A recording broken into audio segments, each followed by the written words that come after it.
کون ہے وہ جس سے گناہ نہیں ہوتے؟ آدھی دنیا شرک میں ڈوبی ہوئی ہے، اور بہت سارے عقل کے اندھے تو یہ بھی کہہ رہے ہیں کہ اس دنیا میں کوئی خدا ہے ہی نہیں۔ اینی ہاؤ، جہاں تک بگڑنے کی بات ہے نا، ہر دور میں انسانیت ہی بگڑتی ہے۔ شیطان کا زور انسانوں پر چل جاتا ہے، شیطان انسانیت کی ایک بہت بڑی تعداد کو گمراہ کرنے میں کامیاب ہو جاتا ہے۔ اللہ کے خزانوں میں جو سب سے قیمتی چیز ہے وہ ہے ہدایت، لیکن اس کا معاملہ بڑا عجیب ہے۔ ہمارے پاس جو سب سے قیمتی چیز ہوتی ہے، ہم اس کو سیو کر کے رکھتے ہیں، محفوظ کر کے رکھتے ہیں، کہیں گم نہ ہو جائے یا کسی کی نظر اس پہ نہ پڑ جائے یا کسی کو دینی نہ پڑ جائے وغیرہ وغیرہ۔ لیکن اللہ رب العزت کے خزانوں میں جو سب سے قیمتی چیز ہے وہ ہے ہدایت، اور جو بھی اللہ رب العزت سے یہ قیمتی چیز مانگتا ہے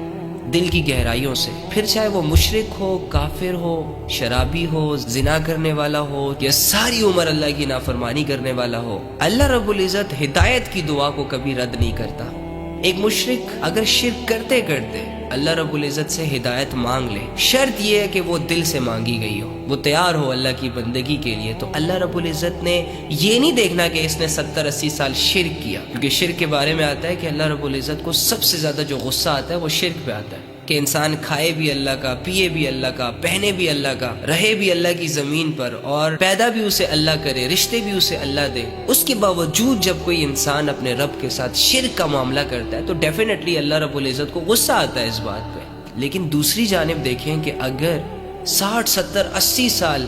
جس نے شرک کیا،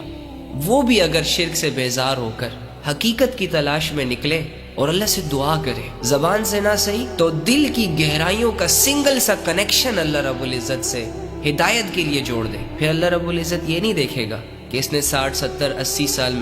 مجھ سے شرک کیا، اللہ رب العزت اسے بھی ہدایت دیں گے۔ مرنے سے اگر کوئی 2 دن پہلے پکی سچی توبہ کر لے، اپنی زندگی پہ تھوڑا سا غور کر لے، تو اللہ رب العزت اس کی پچھلی زندگی کا بالکل اس سے نہیں پوچھیں گے، اسے بھی ہدایت عطا فرمائے گا۔ تو آپ لوگ تو مسلمان ہو اللہ کے بندو،